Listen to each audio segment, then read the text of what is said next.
Our next guest is President of the Philadelphia City Council, Darrell Clarke. Just yesterday, the City Council passed a $400 million neighborhood preservation initiative to address disparities magnified by COVID-19. And we've been talking a lot about those disparities, not only in places like Philadelphia, but throughout this country. This includes small business assistance, neighborhood business, corridor revitalization, and much more. President Clarke, it's a real pleasure to have you on the show today. You know, we're not trying to have a rah-rah show, say, oh, you know, small business is back. We want to kind of focus in where the gaps are, what the issues are. We can take stock of the gains. But I'm always interested with someone in your kind of position. What data do you pay attention to? How do you know that in 3 months, this plan you've just passed is beginning to have some impact? What are the kinds of signs you're looking for so that we can actually say, hey, we're doing a job here. We're seeing small business and inclusive small business come back in a real way? Yeah. Well, thank you. I'm traditionally a rah-rah kind of guy, but there's a certain level of reality that I like to bring to the table. So that's good. Well, thank you. Thank you for having me. The simple reality is that a legislator, our most specific role in businesses is taxes. And we've had conversations about whether or not to reduce the gross receipts tax, the bird tax, the wage tax. And so what we've done, because everybody has a niche, we've tried to reduce all of our taxes. But at the end of the day, we found that the thing that make businesses, particularly small business, successful in today's world is product, first of all, location, the ability to have access to capital. We try to make sure that that's a part of what we do in council. We've just invested a significant amount of money. You just referenced the $400 million neighborhood preservation initiative that we are actually having a vote tomorrow to put in place across the city of Philadelphia. We believe during the pandemic, where a lot of individuals and companies have gotten cautious and they've drawn back and withdrawn their approach to how we get out of this. And we've done just the opposite. We're going big, and we will be investing in commercial carders and businesses. How we measure that in the city of Philadelphia, we have quarterly tax receipts analysis done by PICA, the oversight entity that's in place. And if we see those tax receipts going up, then we know we're doing okay. The whole issue with respect to employment has been a challenge for all of us. One thing I want to say though, Steve, is the city of Philadelphia has around 43% African American population, but unfortunately, we only represent around 5 to 6% of the businesses in the city of Philadelphia. Those are numbers that we are not proud of. So as we enter into this process where we're investing locally, the federal government's investing, we think we have to make some significant inroads. Prior to the pandemic, there was always a challenge with small businesses. The margins always relatively thin. And now with the advent of big boxes and Amazon and all the other Walmart's going virtual and delivering product that used to be purchased on a commercial card, it's a challenge for them. But we're going to figure out a way to help these folks. Let's go a step further with that. I'm so happy you surfaced that issue and you sort of talked about it. And we, on the various shows we've done here at The Hill, have been taking a deep dive in the questions around systemic racism, the divides in this country, and what we do to fix it. And, you know, I guess the unfair question I would have for you and your colleagues in the City Council, and of course we just had with us Darrell Clarke of the Enterprise Center. We have Andrea Custis in a moment who will be coming on from the Philadelphia Urban League, who's CEO there. And I'm interested in kind of not platitudes, but are there things that can be done to take people who are creative and innovative but never been given the chance or the capital in the ways to basically change those numbers in a real way? I know it takes time, but I'm just genuinely interested in what we do to see a narrowing of those numbers as opposed to how wide they are right now.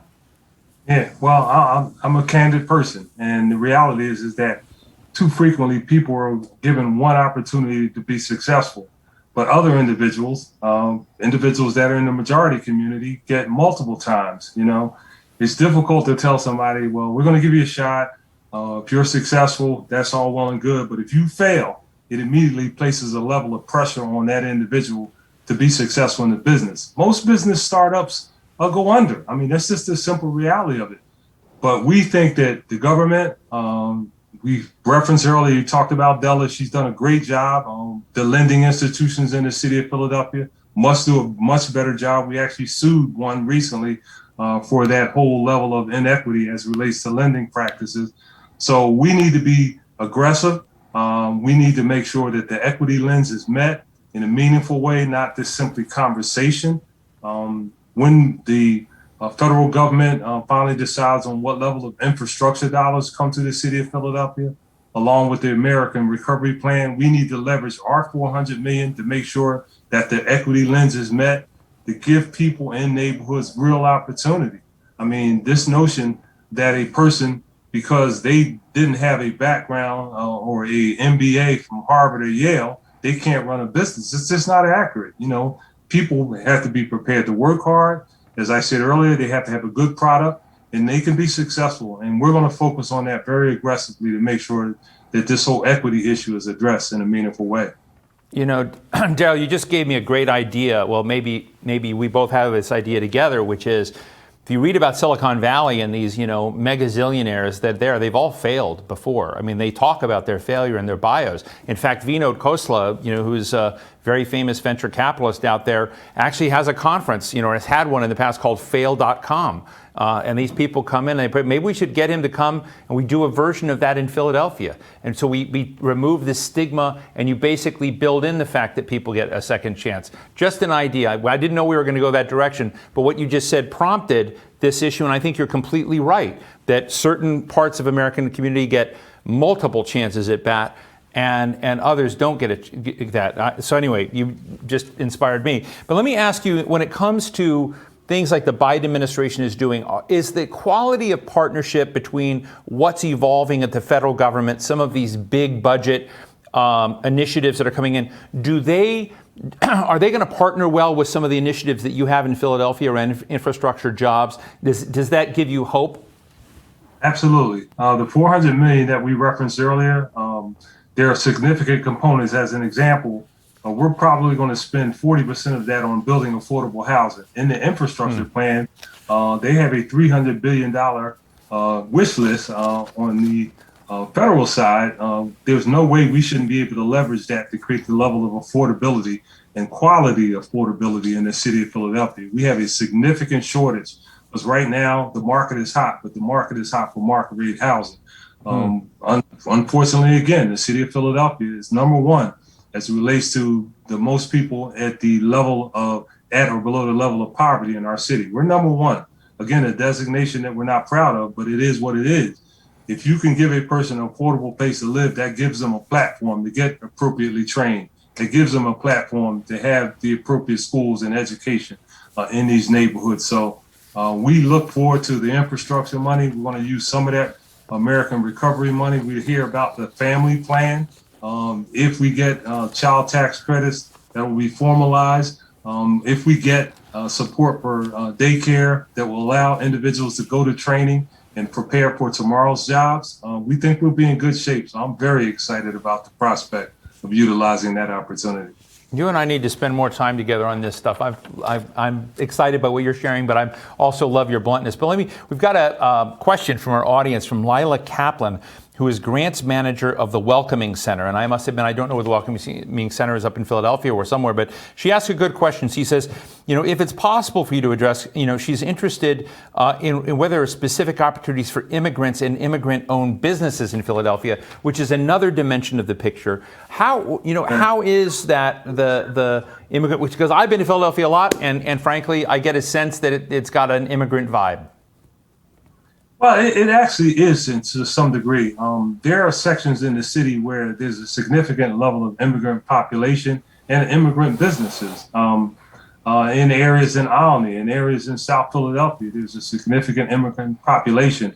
Out in West Philadelphia, there's one of the community groups that's trying to form this initiative called Africa Town, where there are a whole lot of individuals from Africa and the Caribbean.